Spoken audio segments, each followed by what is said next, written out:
You know their names: Michael Jackson, Mariah Carey, George Michael. I mean, these aren't just names on a playlist, right? They're total legends who basically shaped music for generations. But they all share something else, something much darker. A really dramatic, public, and honestly, pretty painful war against one single, incredibly powerful music company. So let's dig into this. Let's really uncover this pattern of conflict. So it all just exploded into the open back in 2002. Just picture this. Michael Jackson, the king of pop, is standing in front of a huge crowd in Harlem. And he's not there to promote a new album, no. He's there to launch this incredibly direct, just scathing attack on the head of his own label. I mean, this wasn't just business. For him, it was like a moral crusade. And then you've got Mariah Carey. Her words, wow, they go so far beyond just, a tough working relationship. She's talking about her time with Sony's CEO, who, by the way, was also her husband, and she's literally using the language of being imprisoned. It's this incredible story of intense personal and creative control. And if you go back another decade, George Michael took his fight straight to the courts. He wasn't just arguing about money or getting more promo. He used the term professional slavery. Think about that. Slavery. That's a shocking, absolutely career-defining move that challenged the entire system, the very structure of his contract. Okay, so let's just recap. You've got three of the biggest artists on the planet, right? All from different eras. And they're all using the most extreme language you can imagine to describe their situation. We're talking devilish racism, captivity, slavery. So what's the connection? What's the common thread that links all these seemingly separate fights? Well, the answer is one single corporate giant, Sony Music Entertainment. Yep. At the absolute peak of their fame, all three of them found themselves locked in a bitter struggle with the exact same company. And this wasn't just some weird coincidence. It points to a really clear, recurring pattern of power, control, and, conflict. All right, let's kick things off with the biggest case of them all, the most high-stakes one, Michael Jackson. His last few years were just consumed by this incredibly bitter fight, and it wasn't just about his own songs, but about who owns music itself. The key to this whole thing?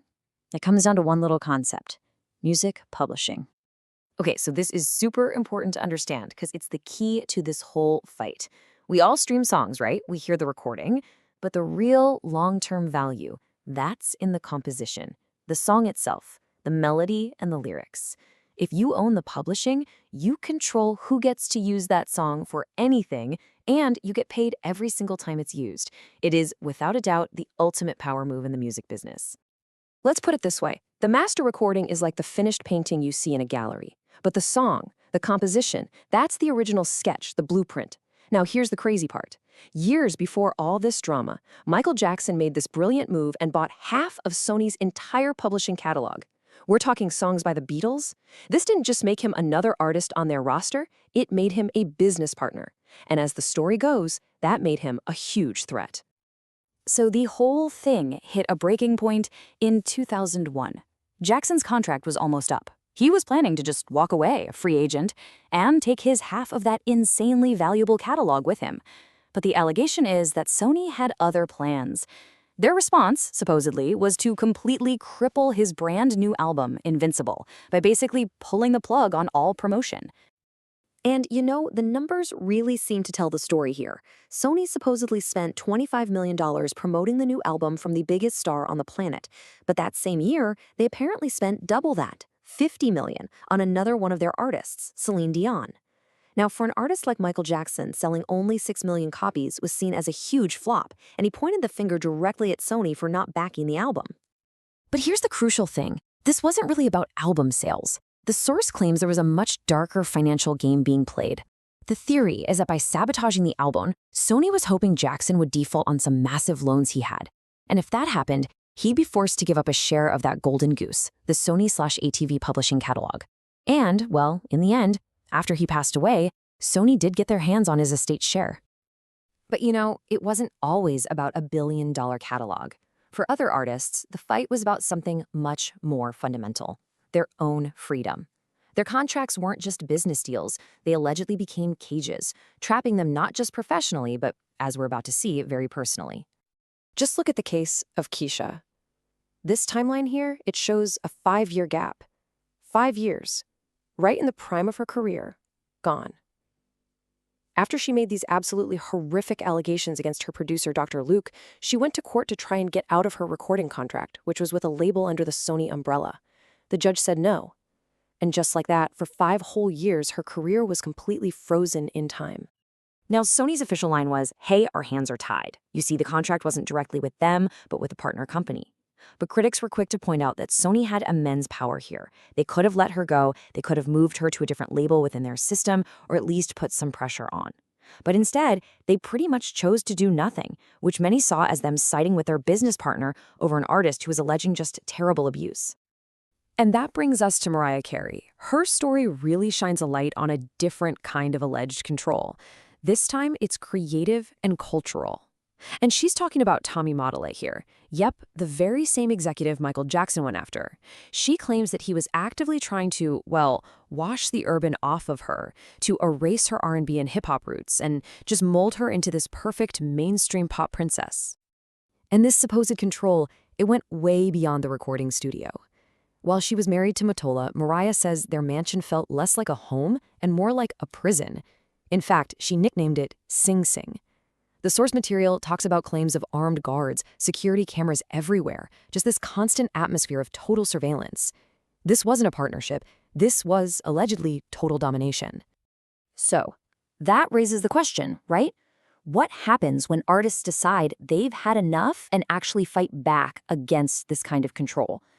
Well, as it turns out, pushing back against the system, it often comes with an enormous personal and professional price tag. George Michael's case is the perfect example of this. Let's break down his legal argument. He was locked into a contract for 8 albums, but Sony had all the control. They got to decide how to market his music, and get this, if they didn't like what he created, they could just not release it at all. He basically argued that he wasn't a partner, he was a creative servant. And what was the result of this big fight for his freedom? He lost, flat out. And not only did he lose the case, but the court ordered him to pay Sony's legal fees. And the bill? A staggering $4.5 million. He was reportedly so broken by the whole thing that he basically committed career suicide, just refusing to record for Sony for years. And this pattern just keeps going. Take this alleged quote from Sony BMG head Clive Davis to Kelly Clarkson. When Kelly, the very first American Idol, wanted to write her own songs for her 3rd album, My December, she apparently hit a brick wall. The message from the top was loud and clear. You're a singer, not a songwriter. Just shut up and sing. We're the ones who control the art. Okay, but it's really important to see that these aren't just a few isolated stories about superstar egos clashing with powerful executives. This points to something more systemic. A pattern of behavior that goes way beyond just the A-list household names. I mean, the pattern just keeps popping up. It's not just about Michael Jackson or Mariah Carey. We're talking class action lawsuits from groups of artists over streaming money. We're talking about the estates of older artists like Rick Nelson suing over how royalties are calculated. There are even stories from indie artists who say Sony tried to buy up the full ownership of their work for next to nothing. The names and the money might be smaller, but the alleged principle, it's exactly the same. So when you put it all together, what you start to see is, well, it looks like a playbook, a really predictable cycle. Step 1, sign a young, hungry artist. Step 2, build them into a global superstar. And step 3, when that superstar starts demanding some creative control or wants to leave, you use the power of that ironclad contract to crush their independence. Which really just leaves us with one last big question. After hearing all these stories, these legendary artists fighting for their work, their freedom, and in some cases, even their sanity, you just have to ask yourself, when art meets commerce, who really holds the power? Is it the creator or is it the corporation?